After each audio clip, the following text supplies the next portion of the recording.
Welcome everyone to We Can't Believe They Gave Us a Show with Nick and Jim. I'm Jim Burneka, And I'm Nick Magoteaux. and this is episode 420. Wait a second. That's not right. Episode 6 with Jon Vought. Good morning to you. Good morning. Glad to have you back. John was actually way back in the archives on an episode with me on episode 34 of APS Radio. Yep, that's right. Great And episode. and he hasn't aged a bit. Yeah, Not one and that bit. was like, months ago. Was that a year and a half, year and a half ago? Uh, year Year and and a a half half ago. ago. Yeah. All right. Good, All good, right. good. But we're excited. We know we get to spend some quality time with you coming up.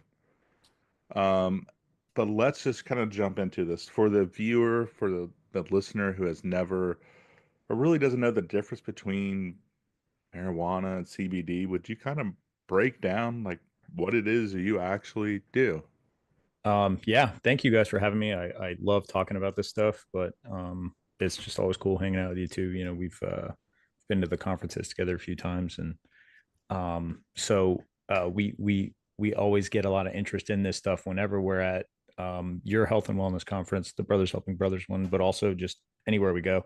And I think the questions are generally the same because everybody has this understanding or lack of understanding of the difference between like hemp and marijuana and where we get our CBD from and what CBD is and what it does. So the basics are cannabis is generally a term used to describe marijuana, which has a lot of THC in it, and hemp is generally described to talk about the cousin of marijuana, which doesn't have a lot of THC in it, and that's where we get CBD from. And CBD is just a compound like THC that is called a cannabinoid, but it doesn't make you high. It doesn't affect your ability to operate heavy machinery or anything like that, and it does not cause a failed drug test. Whereas THC makes you feel high, can stop you from operating heavy machinery legally, and can also cause you to fail a drug test.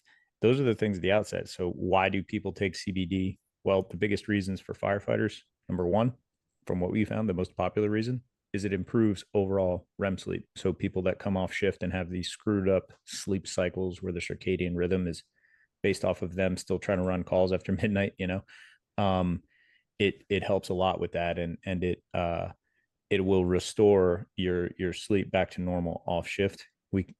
There's a whole bunch of science behind that, which we can hold off on until the right time, but there is research to show why that happens.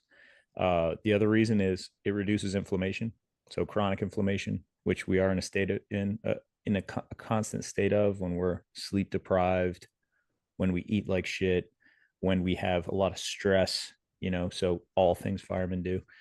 And then the other one is mood. So it balances the hormone serotonin. So if you're a little deficient in serotonin, it helps that come up. That's your happy hormone. So a lot of people are less edgy, a little more even keel when they use it as well. So in that order, those are the biggest things that our guys and girls out there are taking it for. But what makes us different is CBD typically, because it's made from the hemp plant, still has a small amount of THC in there. We all get randomly drug tested. The question always comes up, hey, if I take this stuff, am I going to pop hot on a drug test? Am I going to risk my career and my pension and all that stuff? And we have found a way to refine it to the point where there are no failed drug tests with this, and we've gone as far as really excited about. We just completed the study a few months ago with the universities of Arcadia and Maryland, and it showed that firefighters taking our product do not fail drug tests after using our product for extended periods of time. Some of the people were taking it for over a year. So really exciting. We're the only CBD brand to have that, and without plugging it too hard, it's basically just trying to show, you know, nobody else is kind of doing the work for us, like the fire service as far as CBD companies, and we're just trying to do that. So we made a product that's safe, and you can get all those benefits out of it. So, what's the difference between your product and something I can get at the gas station, for example? Yeah, I mean, if it really is CBD, because that's the first question is, if you buy it at the gas station, do you know what you're actually getting? Um, you know, we always use like the gas station example, but it could be an online brand. You know what I mean? Like you have no idea. But you know, it's a perfect example. Like you go to the gas station, and you're like, who says there's 1,000 milligrams of CBD in this? You know, what the hell is this? But if it is CBD, you know, CBD is still going to help with sleep and inflammation, all that stuff. The problem is what contaminants are in there. The hemp industry has a big problem with a few bad actors. One of them is lead. You get a lot of lead in hemp plants. Um, Contaminants like microbials. Hemp has to stay pretty moist to uh, in the extraction process. It ends up staying pretty moist. They try to dry it out, so you get a lot of yeast and mold and bacteria growth. And then obviously THC. Are these guys putting in the time and the effort to make sure that it's going to be safe for the job like we are? No, there's nobody else doing that like we are. And we've gone as far as to getting universities to study our stuff. So that's really the big difference. I mean, you know, um, but the industry is unregulated. You have no idea what the hell you're getting. And now you have, if you guys have ever seen, I can't remember what Ohio's law is, but like if you've ever seen, like you go by and it says like Delta 8, or it'll say, you know, Delta 10 or HHC or all this stuff. Those are synthetic cannabinoids that are made from hemp. So they can get you just as high as THC. They can get you to fail the drug test just like THC. But there's a loophole where it's not the exact type of THC that they said is illegal. So they, you know, they make it from hemp and then they go, yeah, we're good. You know, so they put it in drinks and they put it in like food and they can do all kinds of stuff. So it's kind of a wild west out there. Interesting. Yeah. So with your, yeah, I think previously, do you still guys, provide that certificate that shows what your chemical balance on, Mm-hmm. THC and the CBD look like? Yeah. So I always have one of these near me, but there's a little QR code on there. And that QR code, when you scan that, it's called the certificate of analysis. And, you know, any CBD brand worth their salt. And I wish more like anything in the supplement industry, you know, you guys, you buy like vitamin C. The huge problem with vitamin C is lead and arsenic in there too, you know. And if you ever saw theirs, I guarantee 9 out of 10 of them would have lead in there, but their response is always like, well, you know, it's not that much, which is scary because lead doesn't, you know, get uh, uh, doesn't come out of your system, so it's like a forever chemical almost, and forever metal. And so that certificate of analysis that you're asking about shows that we did the test on that batch specifically. So every time we get a new batch, we retest it to make sure none of that stuff is in there, obviously, but also, like you said, 0.000% THC. So we have to test down to what would be the equivalent of in an entire kilogram of product. We can't find 1 single milligram in there, and it'll actually test down to below that. So we're looking for, you know, basically 0 micrograms in an entire kilogram worth of product, which is just an extremely tiny amount. And that's the raw ingredient. We make our product out of that. So those lab tests are everything. It shows that not only do we put our money where our mouth is, but it's like we actually give a shit. You know, that's we don't have to do that. That's not a requirement. We just do it because we want people to see we've done the work, and we're serious about making a product that's safe for the job. Yeah, no, it's a big hot topic. I know here in Ohio it is. We just passed recreational marijuana not too terribly long ago, so there's a big hubbub within the fire chiefs organizations about how are we going to proceed with this type of information and how that affects federal funding and things like that. I mean, by using your product, obviously there's not any THC in it, but I mean, would firefighters have to worry about anything else with using your product? No, you know, a lot of the question, and it does like bleed into the cannabis side of things. A lot of the questions with cannabis are, hey, if I pop hot and I have a workers' comp issue, am I going to get rejected for this? What if I'm driving the truck and I get into an accident? Is the DOT going to be cool with me having THC in my system? Um, all really good questions. If you get a line of duty death, God forbid, and you have THC in your system, are you going to get the death benefit? All of these questions come up, which we can talk about individually, but with CBD, none of those are an issue. And I don't want to downplay THC. I believe THC has medicinal benefits. I'm all for it. I think in controlled cases and in the right circumstances, it's absolutely beneficial, and we shouldn't withhold our people from it when given by a doctor. But yeah, it's just so much less complicated for CBD. There's none of those issues, that's a good question. You just don't have any of those things, and you're not worried about a federal law because there is no scheduling on CBD. It's a dietary supplement, basically. You're not worried about workers' comp. You're not worried about operating heavy machinery. They've done studies to show it doesn't impair your reaction time or anything like that. So it's a very safe thing to take even while you're on duty, unless your department policy specifically says do not take CBD like directly. A lot of people get confused with that. They think the last point on this, I guess, is the policy when people say you can't use cannabis, they think CBD is cannabis. The legal definition has changed that. The legal definition of cannabis does not include CBD. So when their policy says you can't use cannabis products, technically CBD isn't in there, and people think, hey, my department doesn't allow me to use CBD, when in reality, it does. Their department doesn't allow them to use THC, if that makes sense. It seems like the biggest hurdle you face is just simply the lack of education in your field. Definitely. Yeah. And that's why I used to get frustrated, Jim, like at the beginning. I'm like, what the hell, man? Why are people getting so frustrated at me for doing this? This is basically an anti-inflammatory, people are acting like I'm selling heroin. But then I realized, man, this is not their fault.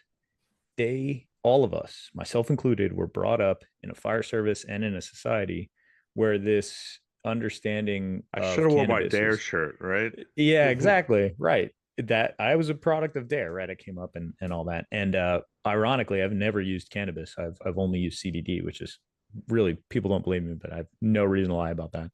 And it's one of those things, like this is the societal pressure, the stigma, and all that stuff. It is very real, and you can't blame people for having a preconceived notion about it and then seeing the dumpster fire of Instagram and Facebook comments that come out of posts when we talk about cannabis in the fire service. And like, it gets me frustrated. Yes, there is a lack of education, but it's like, that's all they knew. It's not their fault. So I just try to be really patient with people and say, like, I totally get why you're saying this. But I give them the other side. And honestly, man, when we first started, it was so tough. I would talk to people and you see the eyes like glaze over, or they would just get really frustrated at me. And, some people are giving me the side eye at FDIC, like I'm killing the fire service single-handedly, and then, now you talk to people, and even if they were hesitant at first, they are so much more open-minded about it. I've seen it. I've seen the ability to change people's minds just off of good conversation. And that makes me feel so good. So that's the other side of it, is like, if you see people really fired up, I'm like, I might be able to change their mind. It's not even like they're set in that way, which is very, very different. Super interesting.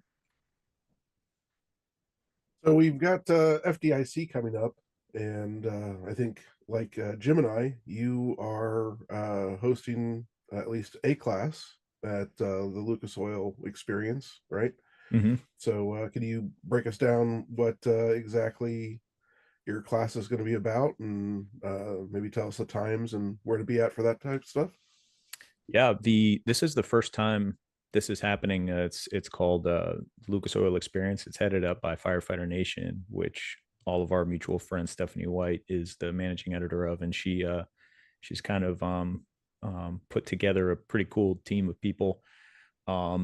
So to present. So on Thursday, April 10th at 2:15 p.m. I had to look at the time. 2:15 p.m. Stephanie and I are presenting a topic, cannabis in the fire service, and it's about 45 minutes. And what we're going to talk about is policy. We're going to talk about some of the departments that are doing it successfully, some of the headaches that people run into, and just kind of how to approach this topic with administrations and, the potential benefits of it.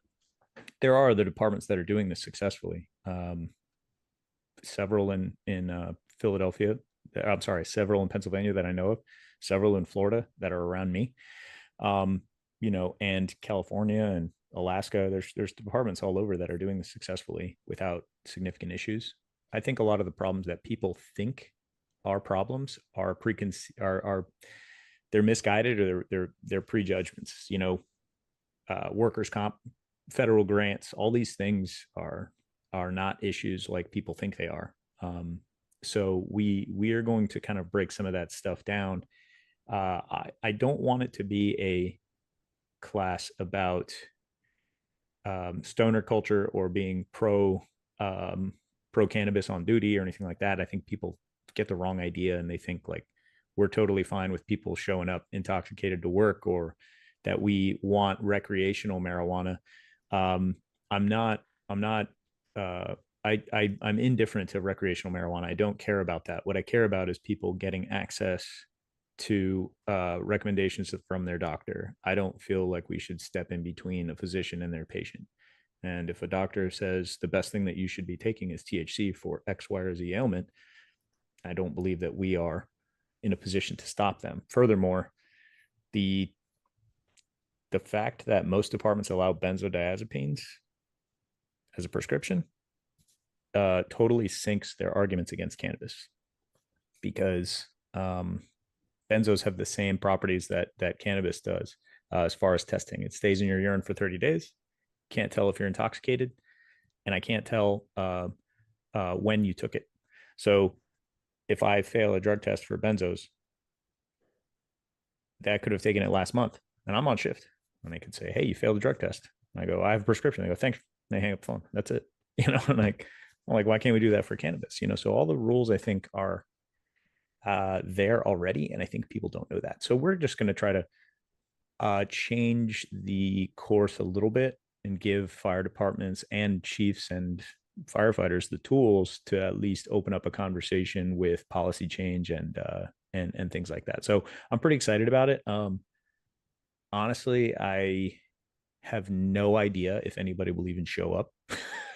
I'm like, I told Stephanie, I go, listen, we're either going to have, it's going to like be me, you, and Jim in the room. Jim's going to be our guy in the audience. Like, hey guys, or I've got questions. Yeah. Or it's going to be packed. There's going to be nowhere in between, I think. I have no idea. We're trying to get it packed, obviously, but, yeah, I'm really excited about it, and I'm looking forward to the conversation it brings up. And I'm ready to have shots fired at me. I'm okay. I'm ready. I'm ready to take the heat. Nice. Well, at least you're in a good, time frame. Steph booked me for like 4:00 Thursday and Friday. 4:00 on Thursday is actually pretty good. I think Thursday is the crazy busy day, and that's when everybody's running around like getting everything in. Friday, I think, is slower. So Thursday at 4, I think you'll have a pretty good group. I think people will be like, okay, let's hit this thing, and then we'll get out of here. So pretty awesome. I hope so. I'll be there. And you're gonna have a booth at the FDIC as well. Where's that going to be located? I could give you the booth number. I think it's like 13139 if anybody like wants to look it up on the map. But the easiest thing is it's by the it's on Firefighters Row. We're right next to the burn box. And so when you come in the main entrance, as soon as you go left, that whole hallway, that's Firefighters Row. Where registration is. So right on the left, that whole we're in the same hallway we always are in. We're just basically the hallway heading to Lucas Oil. Exactly. So as you're heading to Lucas Oil, that whole hallway, and not just for us, but there are so many cool brands down there. They're all firefighter owned businesses. They're small businesses. And so over there, you got Terra from Flame. You have Notorious, Rekindled Lids. There's, SGT fire straps and all the Leatherworks guys and all that stuff. It's really cool. Next Rung. Yes. Damn. Can't believe I forgot that. Next Rung, they always have a great setup. They do them and Axe Head Threads and BA Shields all are right next to each other, and they always do this um, brotherhood and beers thing. So Next Rung, they don't allow them to have a nonprofit rate for their booth. They have to charge them full price for whatever reason, even though they're a nonprofit. And so what we do on Firefighters Row is we donate kegs of beer, and they sell the beer for like $10 a cup, and everyone, all that money goes to pay for Next Rung's booth. So all these guys, like, Next Rung has to front the money for their booth full price, and then we make all their money back for them. And we do like raffles while they're there, and we give stuff away, and it usually brings in so many people that the hallway gets clogged. You can't even walk down the hallway. There's like hundreds of people out there. And you get like Jeremy from National Fire Radio, like, auctioning, him to take his shirt off. There's like just a bunch of, dumb shit. I don't think we're allowed to sell beer there, but they do it anyway. Nobody ever gives us a problem. So it's a great area to go check out, just in general, not just for us. But yeah, we'll be there with the team, and you can come by and say hi.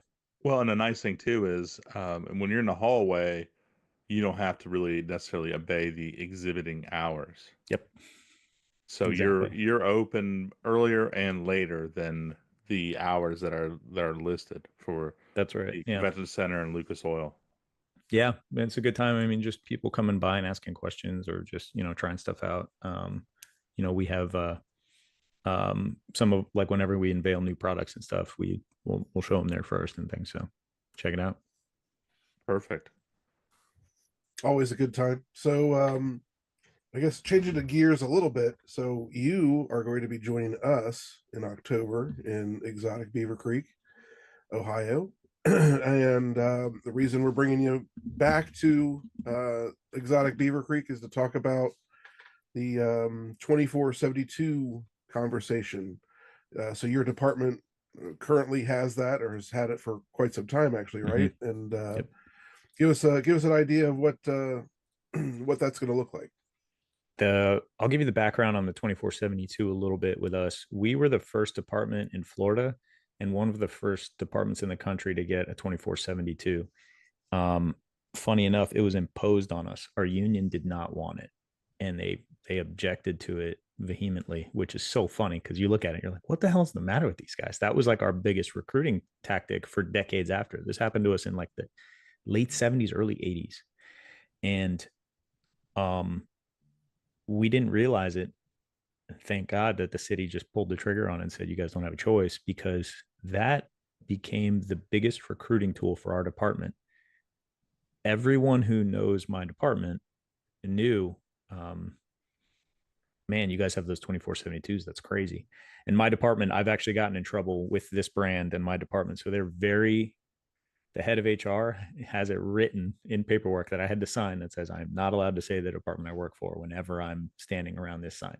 So I'm sorry, but if anybody Googles it, you'll be able to figure it out really quick. But my department has become a destination department, and one of the reasons was for the schedule, and our retention rate was still, since I've worked there, is still perfect. We haven't had anybody leave and go to another department. And in I've been there since 09, so that entire time we have retained everyone, which is extremely rare for my area. But what I want to try to talk about is that, and I know James Gearing is going to be with me on the panel, and he has really, I mean, he's the guy for taking the bull by the horns with this and advocating for it. I see him, he lives a few hours north of me, and I see him going to all the state conferences, to health and wellness conferences, to FPF meetings, basically anywhere he can advocate for it. He does, and he makes a hell of an argument. It's very difficult to counter it when he's talking about the gains, financially, for the city, and then for us, obviously, for our just health and our longevity. It's a no-brainer. But I've only known that schedule. I obviously love it. People are really afraid of losing a Kelly day. And, I get that too, because those 5 days off are pretty cool. But, what James mostly, and I'm just going to be the guy in the back saying, like, I have it is awesome, but Yeah. what James is going to go over is how you will basically work. I forget how many shifts less in your entire career it is while making relatively the same amount. So you don't have to take this pay cut. But my department, it sounds, I even feel bad saying it in the public, but we work 8 shifts a month. If you think about it, there's 8 shifts in a month that I'm working. I don't have a Kelly day, so I don't get those 5 days off, but 8 shifts a month. And you know, just from my perspective, when I'm talking to people, I'm like, hey, think about this.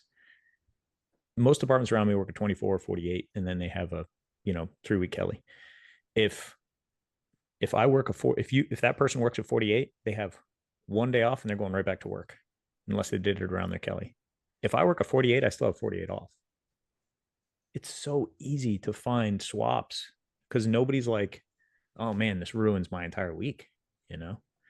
So that means you can reduce sick time. That means you can keep your vacation hours up. That means, plus just think about it. Like if I take one shift off, I have the 3 days off before that one. I have the 3 days off after that one. I have a week off just by getting a swap for one shift.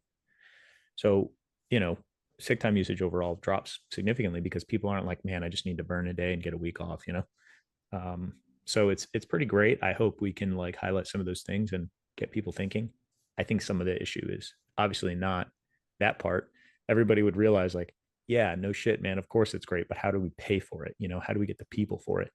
And I think that's where James comes in and has a lot more Exactly. Because it's background on it. the misnomer that you have to buy an entire new force shift, and that is not the case. Like you will have to supplement it, but it's not like you're completely buying a whole new force shift. Yes. Yeah. Especially if you already had Kelly days and all that stuff in between. Mm-hmm. And he has talked about this so much, like you said, he knows the argument. Just like the arguments regarding CBD, and it can counter it. He's now able to do that because all Yeah. he's done is talk about this stuff. Yes, it's great. And the show could be about whatever, and he's gonna. What do you think about the 24/72s? absolutely. Yeah. There is we did an episode together. I was really honored to be on his show because he's been doing podcast. He's like the OG firefighter podcaster, The And, Podfather. yeah, he is for us. And I was pretty excited to be on the show. We were talking about CBD. I would say we probably talked just as much about the 24/72. And it was very interesting to hear his take. When I went to Beaver Creek the first time and I saw him, he was there mentioning he was talking about 24/72s.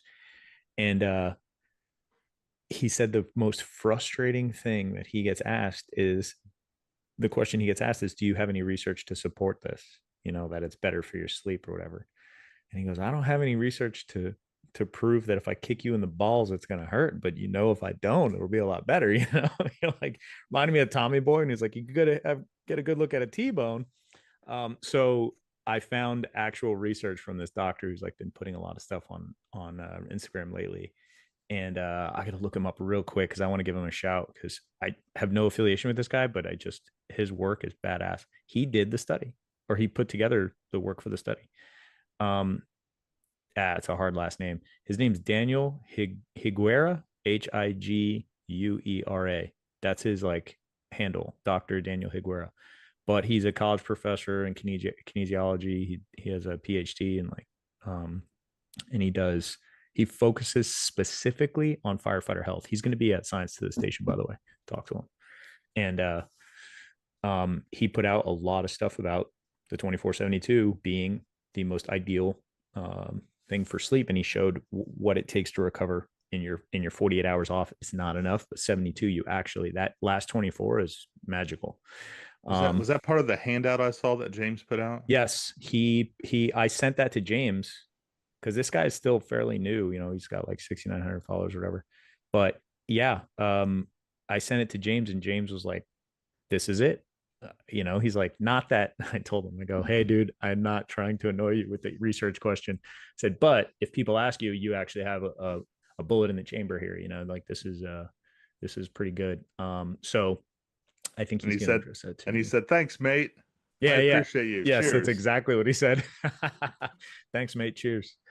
Yeah, he said it's perfect. So um I'm really excited. That's going to be a good crew, like I all of think us at up this there. point I I'm could do a excited. whole like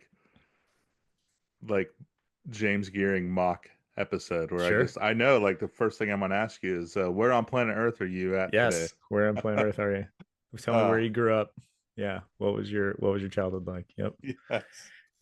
And it's so crazy too, like just going on a tangent here, but for me, and you guys know this probably better than I do, the hardest part about podcasting, besides like all the editing and shit that sucks, but the hardest part about podcasting is what questions should I ask? Like, and James is just damn good at just asking very good questions, but um it always starts like that because he just wants to hear people's life story, and he just, after they talk, he knows what to say. So I've always been impressed by that.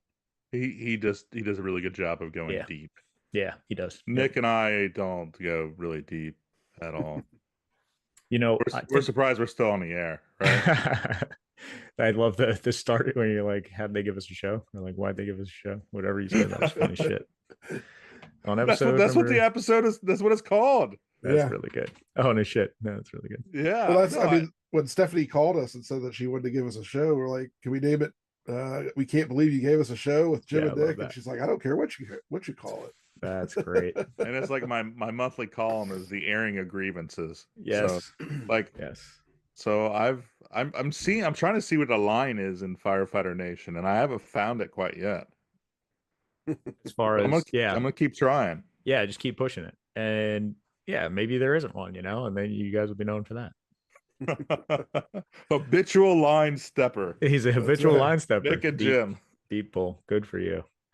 Everybody Where, loves Chappelle Show. where well, yes. Ah, he's got Shane Gillis and Wyclef coming next week to the Firehouse, Whoa.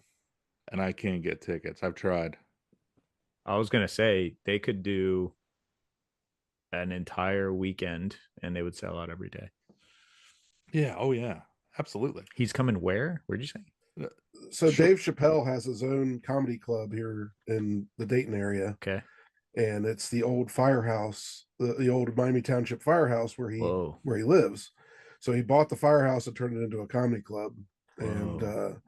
so yeah, I mean, it's his own personal comedy He club. And brings in comics, artists Oh my God, that's all crazy. the time. So yeah, they come in and are like 20 minutes from us.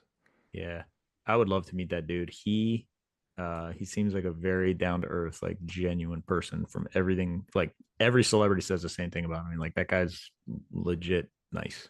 Yeah. Very nice guy. well, I mean, it's funny because like you go over to Yellow Springs and he's hanging out over there. Like, I mean, you'll see him Damn, going to that's the shops crazy. and stuff. And And they leave him alone. yeah, They, That's great. I would be yeah. starstruck. I probably wouldn't get starstruck much. I'd be like, oh shit, look, there's, what's his name? But Chappelle, I'd be starstruck. I'd be totally starstruck. fair enough. Um, where can all our viewers, listeners actually find your product? Is it on the World Wide Web? It is on the internets. Rescue1CBD.com. It's like the number one. Although if you type in rescue one, like ONE, it'll redirect you anyway. But yeah, rescue1CBD.com. We have a lot of information that kind of deep dives on topics on CBD on our YouTube and our podcast. You can find our podcast anywhere you listen to them. And then our Instagram has a lot of information as well. So, we always recommend when you are interested in it. We love when people don't take our word for it. Just do your own understanding what the product is. And if you're taking like medication, all that stuff, talk to your doctor. But when people go on our website, you have information on there as well. So there's a blog where you can look up stuff and read, and then just answer myself or anyone on my team. We'll answer any questions you guys have if you email us support@rescue1cbd.com, or message us on Instagram or whatever, and we'll get back to you and answer any questions. So that's the easiest way to reach us. Yeah. And Nick and I have both used your product as well. And it's not, there's actual, he even has flavors. I do. Yeah. Yes. So right I now I'm do. doing, even though it's not the fall, I'm doing the pumpkin. Yeah. And there was Creamy pumpkin. It's not pumpkin spice. Just so I got a lot of heat for that. It's not pumpkin spice. and then there was a berry one too that I tried. What was that? Marion Berry. Berry. There you go. And it's funny, like this dude was before my time, but every time I say Marion Berry, everyone's like, the DC mayor? Yeah. So now they're like, there's meth in this, because I guess, or crack or whatever the guy was, he was on drugs or something.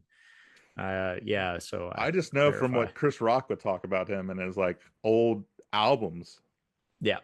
Yeah. So Marion Berry, I'd never even heard. I'm from South Florida. Like we don't have berries down here. And I was like, I don't even know what a Marion Berry is, but it's like a cross between a blueberry and a blackberry. That's actually my favorite flavor. It's really good. I'm very proud of that one. That one came out great. Yeah, no, it's good. Nikki, you got anything else? Seasonal. I just want to know. So, this year's theme for this year's conference, right? Are you familiar with what the theme is? Man, I think Jim told me and I forgot already. Oh, Big Lebowski. Yes, it is the Big Lebowski. So I expect that you will be doing something special. Okay. For us, because the dude definitely likes to partake. Dude abides. I'm a Lebowski fan. I'm a Lebowski fan, and wifey is as well. I'm trying to get her to come up because I think she would love that part of Ohio. But yeah, she is. Just tell her how exotic it is. I mean, it has to be more exotic than South Florida. No. So if you tell her that, she's out. Like she grew up down here. She doesn't want palm trees. She wants rolling hills. She wants fall colors. You guys bring it. I love this drive. I'm serious. I love driving around that part of town. In October, it's incredible. When you come up, you should take a little extra time and you should go hang out in Yellow Springs. Okay. See what that place is all about. Because like it's only like what, less than 20 minutes from where we are, right, Jim? Yeah. Okay. Yeah. I can dig that. Because you might run into Dave. Nice. Yeah. I usually hang out in Dayton, and I like Dayton. Dayton's got really good food. Really good food. That Thai place, by the way. Nick and I clearly will not lead you astray when it comes to food. You sent me to that Thai place? Money. Yes. Damn good. It was a food place, not a massage place. Relax, everyone. That was the other time. About food, Jim and I with food. So I remember one year for the conference, we were trying to come up with a list of like restaurants that we would recommend. And so we're like, okay, we're going to recommend the top like Italian place, the top steak place, the top, whatever. And so we both got our lists together. We did them separately. And then we were going to compare notes, together. Right. And this tells you how, I don't know, on the same track we are. We both picked the exact same restaurants. Shit. Not a single one of them was different. That's pretty good. That shows you guys are in tune, but also those are probably damn good restaurants because they both came to mind first. Yeah, that's really good. Indeed. Good All right, well let's get you out of here. You're making me hungry, and the boys are out of school, so I think we're gonna get a Waffle House. Oh yeah, send it. I love it. I'm gonna have to message you about what you're wearing for the Lebowski theme, so I don't double up. But I have some ideas in my head. Ooh. I'm gonna guess I already know yours though, and I don't think it's what people think it would be. I don't know if I know yet exactly. Oh, okay. Well, then I don't want to give you because here's the thing too. I mean, it's 3 days, so and I kind of feel like I get to be three different people if I want. Yeah. Okay. All right. We'll touch base. I don't know at what point we decide we basically became cosplayers, Nick. Hey, somebody's got to keep the spirit alive, right? And we blew the chance at the old hotel we were at. They used to have every year. They used to have a furry fest. Oh, they Jesus! Did, yes. And we missed that opportunity. We could have done something like that. Oh man, not the weirdest conference I've ever been to, but not the most normal conference I've ever been to either. We get some publicity. I don't know if it'd be good or bad, but all press is good press, baby. Still publicity. Anyway, all right, going to Waffle House. He's Nick.